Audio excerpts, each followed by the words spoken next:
I guess we have some apologies to dole out. Apologies? Yeah. First one goes to J.M. Summer for ruining the ending of Transformers. Wait, what? Yeah, J.M. Summer. Thanks, Robinson, for ruining Transformers Dark of the Moon. Maybe a spoiler warning next time. Who hasn't seen that at this point? Isn't that movie like 20 years old? It came out in 2011. I had to look it up because I was like, did we really ruin this for somebody? Maybe they're joking. I don't know. You can't tell anymore. Okay. But, yeah, so that's apology number one. Okay. Well, the next one goes out to the whole world. The whole world? Yeah, to everyone. Everyone. Who has ever existed for suggesting that front mode was new for the Q990D. So apparently it's not new. Maybe it's apparently been with the product for like 84 years. According to viewers. Okay. Somehow we missed it in our review of the B and the C. And I think that you were telling me that definitely in the D version, that the feature is a lot more prominently displayed, easier to access. Yeah, at least in the app. So what I found is I looked up the 990B manual, the 990C manual, and the 990D manual, and I had them all three open at once. Now, completely unrelated to front mode, the manuals are exactly the same. It would appear that Samsung is merely going in, doing a Command F on like 990B and just switching it to C, and then the next year they just switch it to D, because all of the information is like page for page the same. Which only leads to my frustration. But yes, it would appear in the B and C manual, and obviously in the D manual, that there has been a front mode.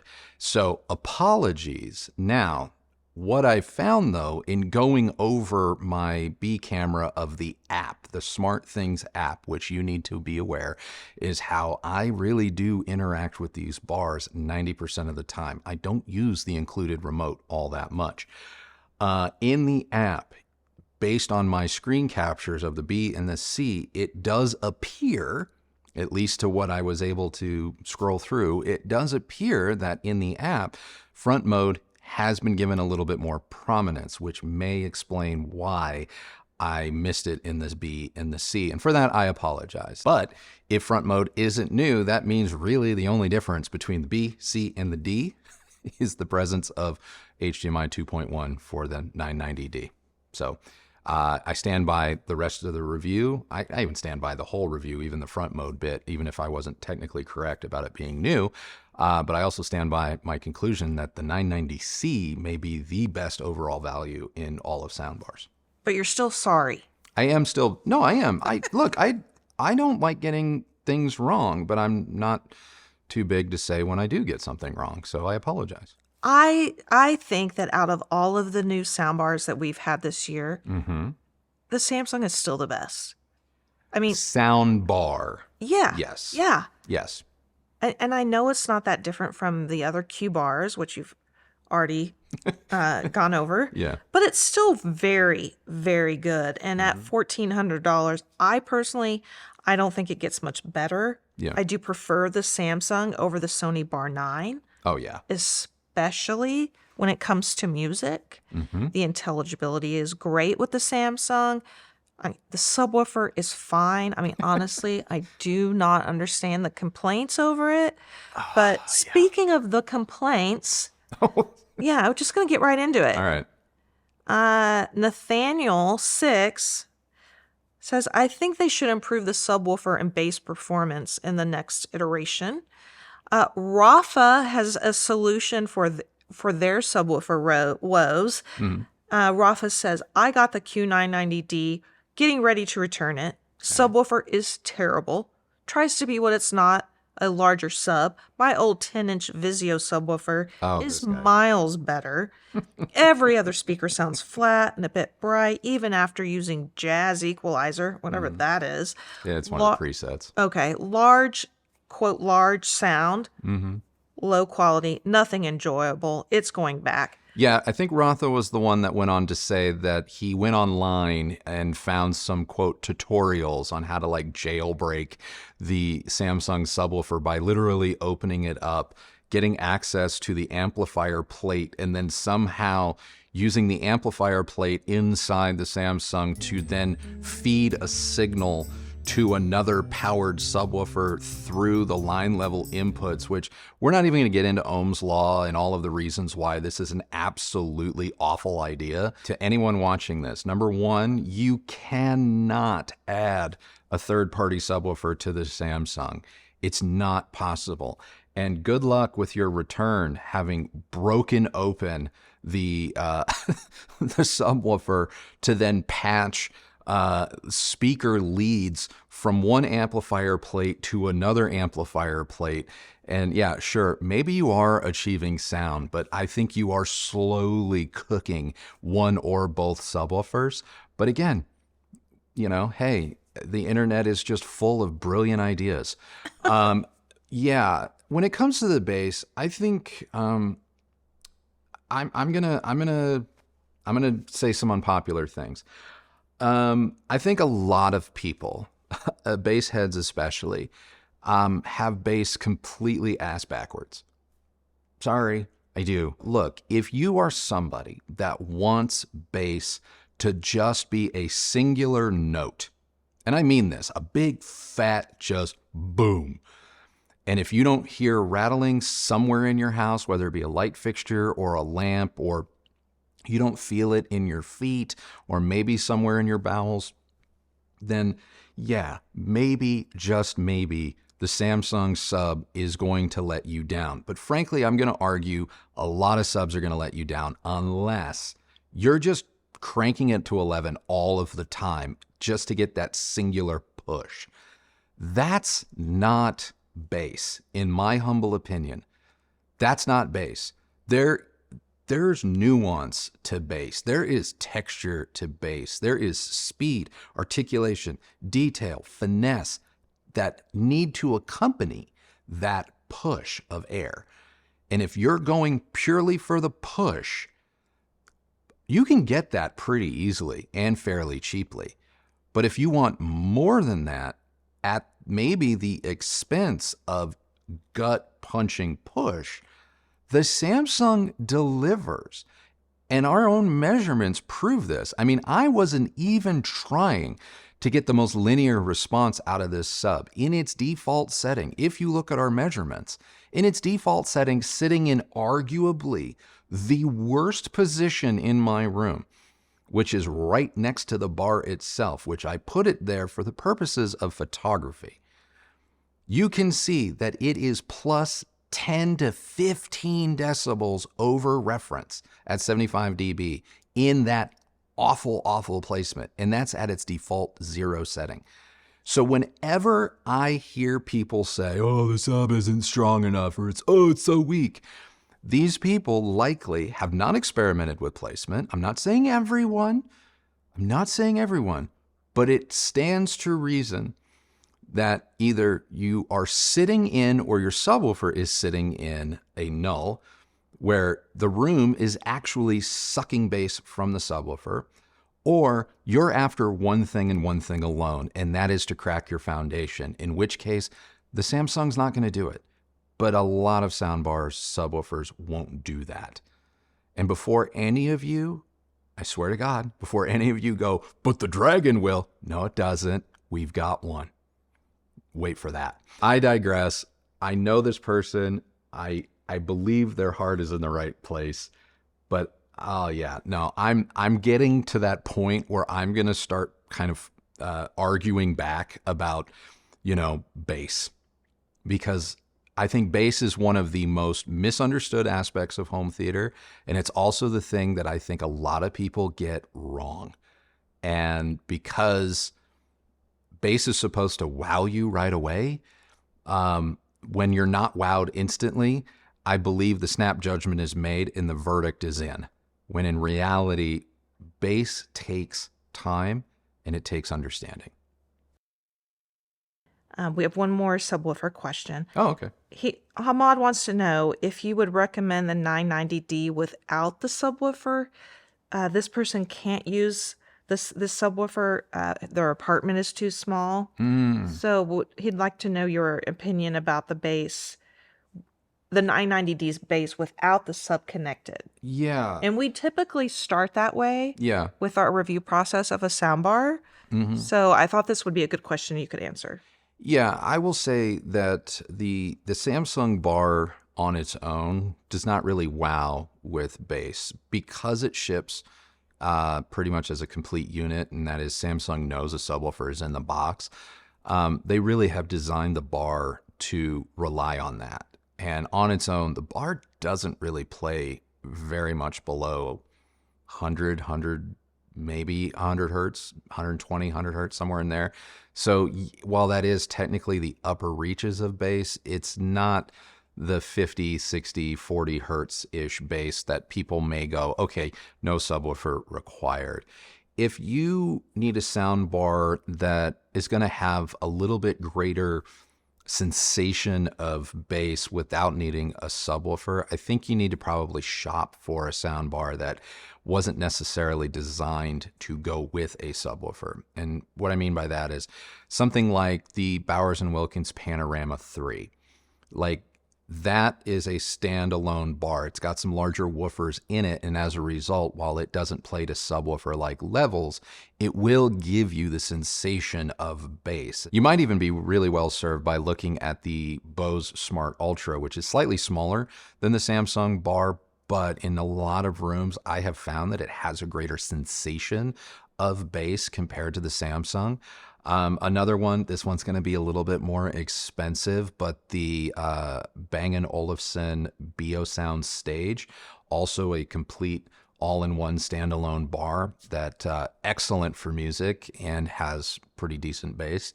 Also is super adjustable in the app through EQ, more so than any of the other two options I've given you. But Samsung without the sub, not my favorite. I'm going to read a couple of questions and let you answer them. Okay. Okay. Starting with Michael Latta. In a non-standard room layout, angled front wall, Okay. would you guess the Samsung or Quad would perform better for movies? Okay.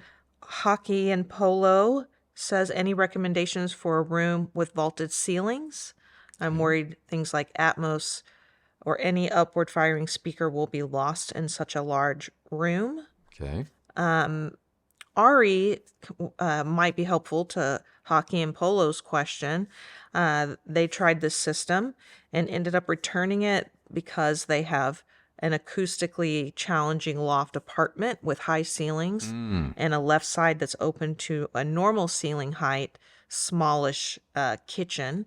Okay. And Ari says, while the Samsung delivered seamless surround sound, movement and panning and a lot of SPL capability, those heights could not reflect from almost a 20-foot ceiling at all. Yeah. Ari ended up getting the Ambio Max from Sennheiser and Okay. paired it to a Klipsch SPL 1400 sub. Okay. So I'll let you address those. When it comes to upward firing speakers, and this isn't just related to soundbars, I'm just going to say upward firing reflective speakers in general. It has been my experience that ceiling heights over about 12 feet really start to diminish the reflectivity experience. I have a question. Yeah, go ahead. Would you be able to mount the Samsung surrounds up on the wall? Would that help? I mean, yes and no, because you have to keep in mind some of the upward firing speakers are in the bar itself. You don't want the front bar, the main left and right and center channels, to be above you. When it comes to irregular rooms, and even irregular rooms with perhaps slightly higher ceilings, I have found that nothing beats the Quad or the A9 before it, the HT-A9 before it, but the Quad especially right now.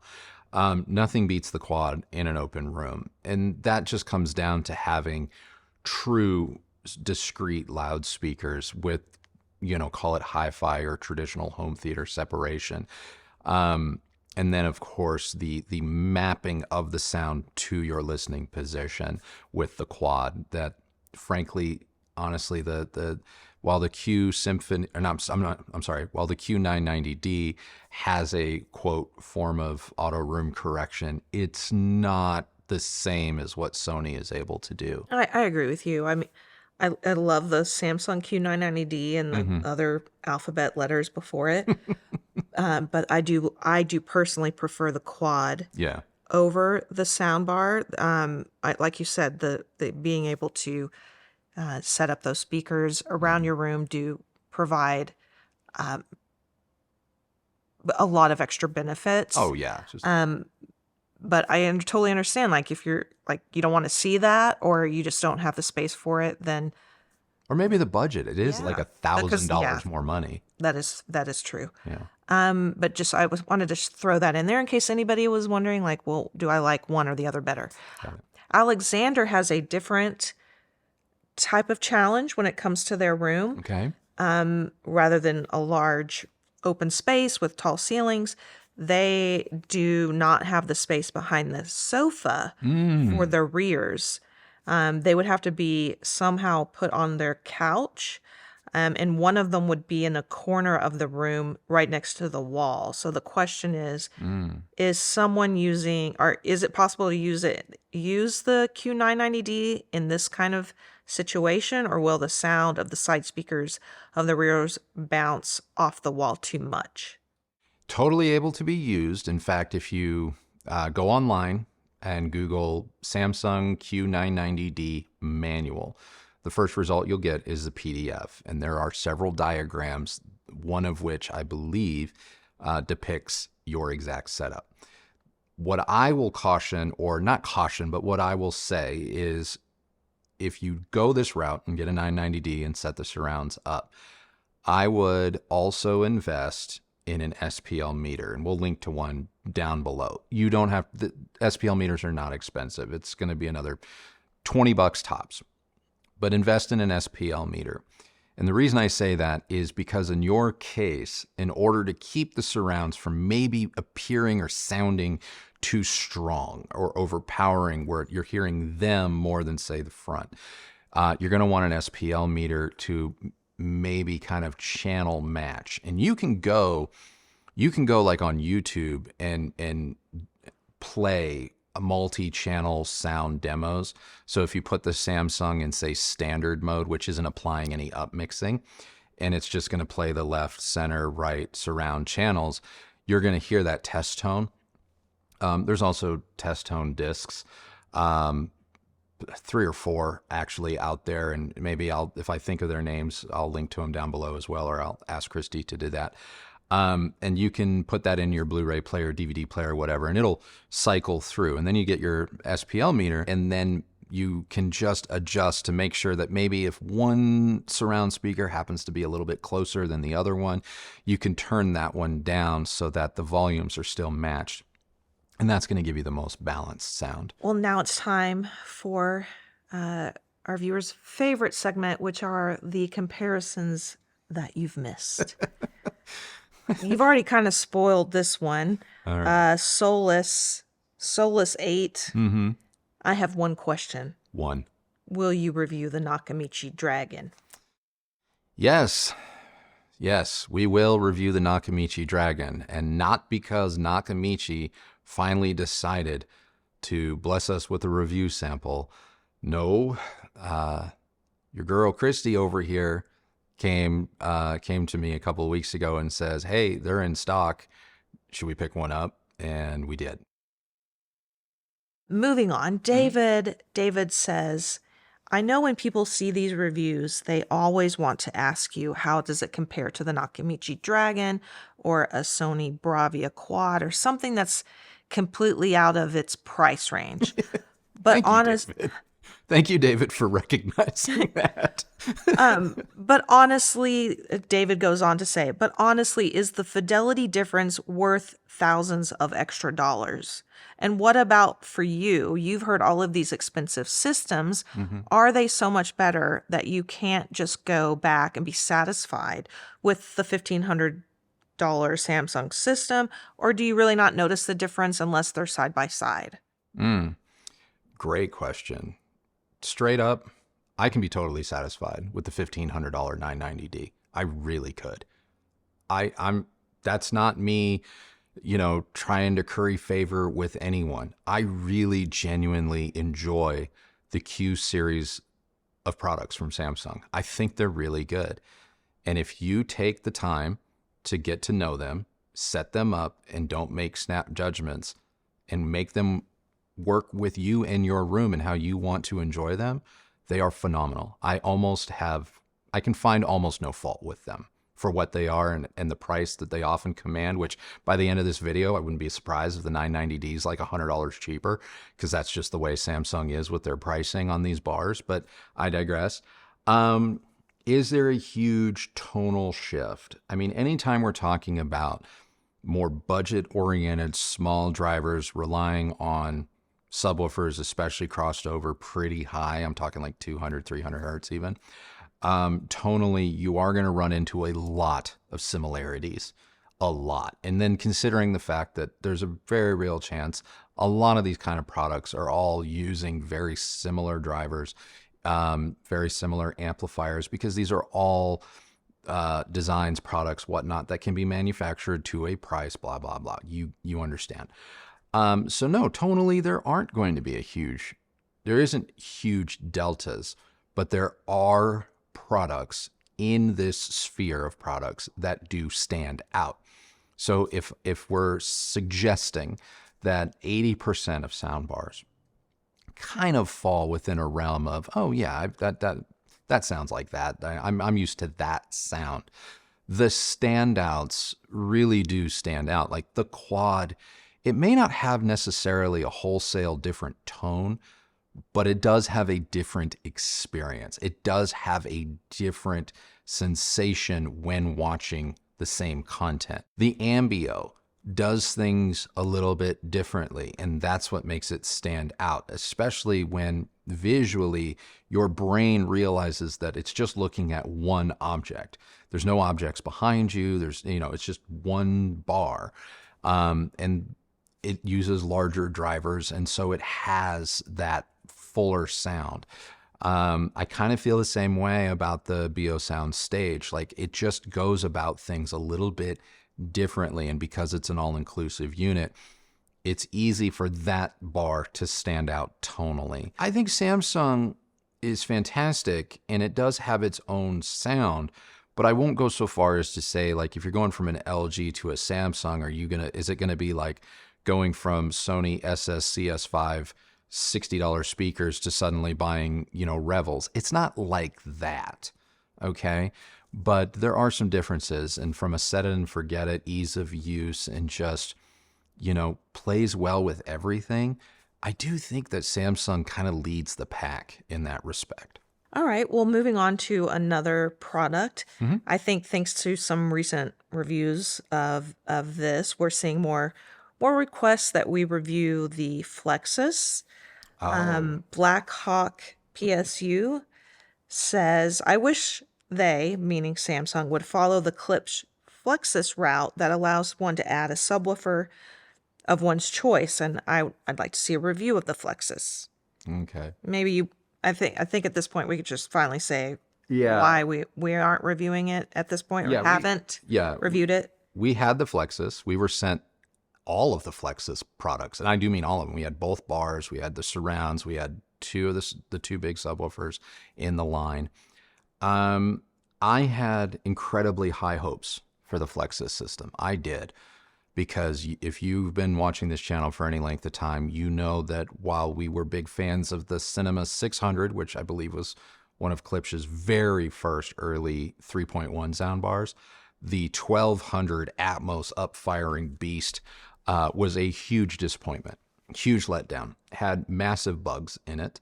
The app was not finished, and the updates, the promises, they came years later. I mean, they made Yamaha look fast. So FLEXUS being a, quote, new platform for KLIPSCH, I was super excited to get it. And we were living with it for about 2 days when I realized something's wrong. Like this doesn't feel new. I'm not saying the bars themselves aren't new. They clearly are. They clearly are. And I'm not saying that the partnership with Onkyo is necessarily a bad thing, but with soundbars, half of what you're buying is the brains behind it. And I'm not talking the physical people that design it, maybe to a certain degree, but I'm talking about like the app, the DSP, the processing, because you're relying very heavily on that in any soundbar system to create a bigger, more expansive experience. It would appear, and in my conversations with KLIPSCH, where I literally broke down a laundry list of this is broken, this doesn't work, this is wrong, we got a bug here, we found this, and they have all this information, by the way. It was kind of relayed to me, I'm paraphrasing, that while the bar design, maybe the drivers, maybe some of the amplification inside it may in fact be a little bit different or updated compared to the old Cinema 1200 series, the brains, the DSP, the processing is likely the same. You mean from the 1200? From the 1200 and the previous generation of bars. And that includes some of the, quote, subwoofer expandability and control. Now, KLIPSCH is smart, partially because they just want to sell you more subwoofers, but KLIPSCH is smart. There is a sub out on the FLEXUS bar, and that's great. However, like, it's not as expandable as you may think. It's not going to give you quite the level of control or convenience inside the app. Sure, it's going to let you take a $200-300 bar and put a $1,200 sub on it if you want. I applaud KLIPSCH, and I can see if you're, like I said earlier in this video, if you're a bass head and you're looking for that punch, yeah, go buy the most expensive sub anyone makes and rattle the foundation of your house by all means. But there's other glaring faults with the FLEXUS that anyone that has spent time with the soundbar system that's good and that works, Samsung, Sony Quad, Ambio, you'll quickly be able to see the shortcomings in KLIPSCH's design. And if you have an older library of movies, or you like older films that maybe are still in stereo, Pro Logic, even Dolby Digital 5.1, so basically anything that's not some form of Atmos, the FLEXUS system has a really hard time, at least it did when we had ours in for evaluation, has a really hard time knowing what to do with those signals. And some of the summation, upmixing, it gets really weird and real phasey. And like I said, KLIPSCH has been made aware. We gave them timestamps and examples so that they could recreate it. And in my follow-up, I think I had one follow-up email or call. They were able to recreate some of it, and we got 0 ETA and have continued to get 0 ETA as to what the fix is, if they're going to fix it, and if so, if we're going to reevaluate the FLEXUS. But right now, it's just not a system that I recommend. Moving on, I don't know if you have anything more to add about this one. You did bring it up earlier in the video, the BOSE Smart Ultra. Jonathan Souza says, how does the bar Ultra surround setup compare? Okay. I mean, I'm a huge fan of the BOSE Smart Ultra, and I know that you are too. Oh, I love it. We have it. Finally got Andrew to set up that system in our bedroom. To be clear, she finally got me to mount it. I bought a SONOS universal soundbar mount that allowed us to now get it up off a table and hang on or below our Sony OLED TV in our bedroom. I will go on record as saying that in our bedroom, the Smart Ultra is all that I require. We have the base module 300 or 500. I don't remember which one we have. And we have the surrounds. They are not hooked up. They are in their boxes in our storage locker at the moment. The bedroom, the BOSE Smart Ultra is fine. Our bedroom is 14-ish by 19, 13 by 19, something like that. More than enough. I love that bar. I do. And on its own, I do think that the Smart Ultra is arguably two things. One of the best three-dimensional spatial bars on the market, not named Ambio, but it monsters damn near everything in dialogue intelligibility. Yeah, it's the most intelligible bar for me. Yeah. For dialogue. So Still I've said that before, but throwing it out there again. Yeah. Moving on to Sonos, and honestly, the reason we didn't bring this up is because we know that they should be coming out. The spoiler alert. Yeah, somebody broke embargo. Someone broke some embargoes. There's obviously something new coming out at some point, but Yeah. anyhow, just new wants to know, how would you rate the 990D versus the Sonos Ultimate setup with the ARC, Sub, Gen 3, and 2 Era 300s? Look, I would rank the Sonos Surround Ultimate system higher than the Q990D, but understand that you are spending multiples more to get it. You're talking about a system that is close to $1,000 more expensive. And so for that reason, you should get a better, different experience. The Sonos Sub Gen 3 is better than the Samsung Sub, but I don't think that I'm on an island, or I don't think that that should come as any sort of surprise revelation. The Sub Gen 3 has been wildly regarded, and for good reason. It's a damn good subwoofer. The ARC is phenomenal. It's tonality using slightly larger drivers. It's good on its own. It does benefit from the Sub Gen 3. Maybe it's not quite as DSP tricky with respect to all of the surround-like effects when it doesn't have, say, Era 300s behind it or at the back of your room. But with the full kit, it's just a bigger, grander, more natural, neutral, organic sound. And I happen to also think that it looks, it's an elevated look compared to the Samsung. But again, at $1,499, $1,500, whatever the Samsung is right now, again, you just got to weigh your priorities, because is the Sonos better? Yes. Is it $1,000 better? I'm going to say it is, but does that $1,000 mean that it's 50, twice as good as the Samsung? No, it's not. It's not twice as good. That's how good of a starting point, and for a lot of you, an ending point, the Samsung really is going to be. Well, I want to move on to some comparisons against soundbar alternatives. Okay. Shim Sure Shot wants to know, in home theater use, how does this compare to the Marantz M1, which I think you said was big sounding? Yeah. Look, I was just playing with the Marantz M1 yesterday too. You'll understand why when you watch Sunday's video. The Marantz M1 is currently occupying close to the top spot for like my product of the year.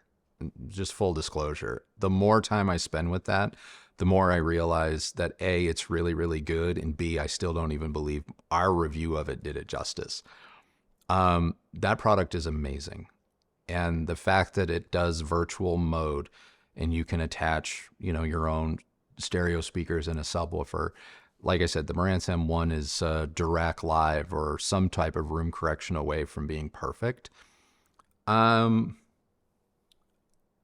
If you have a really good pair of bookshelf speakers that you already own or you love, but you want a little bit of that surround soundness, but you're not willing to go full home theater, I would probably pick up an M1 first, see what you think in virtual mode when watching movies before buying a 990D. If you get the M1 with your stereo speakers and a subwoofer, put it in virtual mode and you're happy, stop.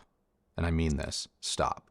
If you're like, oh, but it doesn't quite wrap around me, then maybe return the M1 and get the Samsung, because the Samsung's going to wrap around you. It's going to do all of the little tricks, but it will not have the tonality, the drive, the fullness that the M1 will give you. So there's that trade-off. And that's the best way that I can kind of break that down. I love the M1. It's freaking great. It is so good. It is really I'm with you. It's It's right up there for product of the year, in my opinion. You can get it from my cold, dead hands. Yeah. Sorry, Marantz. It's one Send of me a my bill. it's one of my favorite like home theater-ish Yeah. amplifiers that's not a receiver. Yeah. Because it just has that virtual mode that I think works really, really well. Yes, it does. But I also really love a 2.1 setup for home theater. So maybe I'm just more used to that. Yeah. I don't feel. I don't feel like you're missing out. Yeah, I don't feel like I'm missing out just because I don't have a million speakers around my freaking room. Yeah. But yeah, I think it's a great product. All right, to wrap this all up. Okay. I wanted to. Hopefully, we have time for Vadim's comment. Okay. Vadim says, I have a bit of a hot take on this bar. All right. Do you think that Samsung is sitting on the gained advantage a bit too long? Looking at this being a very much of an iteration with some small updates, do you think they might be in trouble in some time like Intel is versus AMD? Do I think Samsung is resting on their laurels? I do.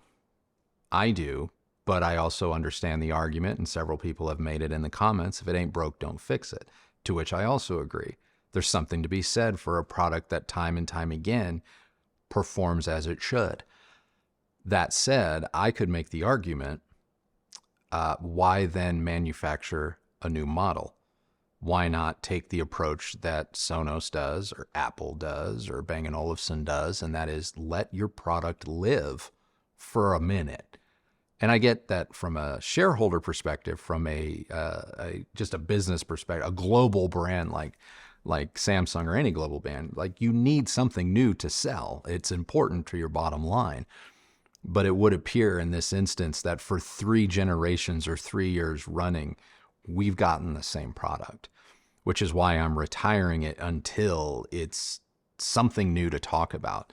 Because as we found out in this review, like, not only is it exceedingly difficult to talk about a product like this year in and year out, but it becomes exceedingly difficult to differentiate what is new and is not new, because it would appear that there's even some things that Samsung has given B and C owners in firmware updates that are now just, baked in the cake with the D. So yes, if it ain't broke, don't fix it. But I would argue if it ain't broke, there was no need to make a quote new one. And it would appear that they didn't. So maybe, they didn't fix anything. They just slapped a new name on it. And now we have to go through this dance. And Sony really shook things up and shocked the world a couple of years ago with the HT-A9. I get that a lot of people had issues with it, which appear to have been fixed. But all of those issues aside, it really was kind of a different way of looking at the problem. And Samsung, in my opinion, up until recently, has kind of had that reputation of also attacking problems a little bit differently. But I will say that I have been exceedingly disappointed in Samsung's product offerings as the years have gone on, because it's not that the Q990D is bad. It's amazing. It's just not new. But their TVs 3-4 years ago, amazing, overperforming and whatever, but now they just seem to be the same thing, or they're getting worse.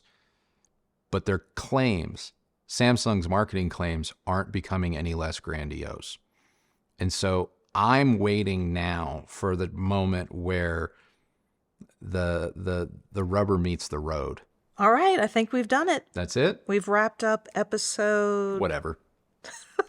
Episode whatever. We didn't have one last week. I've lost count now. Yeah, what was last week's? Last week would have been the Samsung 98-inch Q90N, the 98-inch.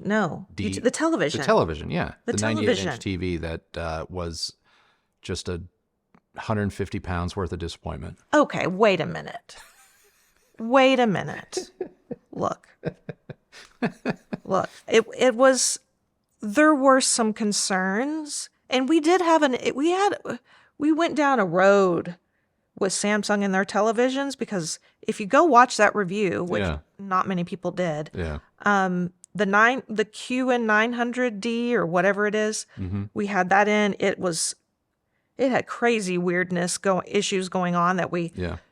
literally documented in video and sent them. It was like a sizzle reel of Failure. failure of It was a 2-minute sizzle reel of absolute abject failure. yeah, that we sent to Samsung.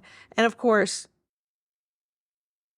it must be the TV. Yeah. You know, it's always they're a lot like you guys. Must be a broken unit. Yeah. Fine, then send us a replacement. Oh, sorry, we don't have we any. don't have another 85 to send you, but we can send you the 75-inch. Yeah, I bet you can, because guess what? It's going to perform better because there's less physical real estate to Less heavy lifting. to control. Yeah. The processor needs to control. Yeah.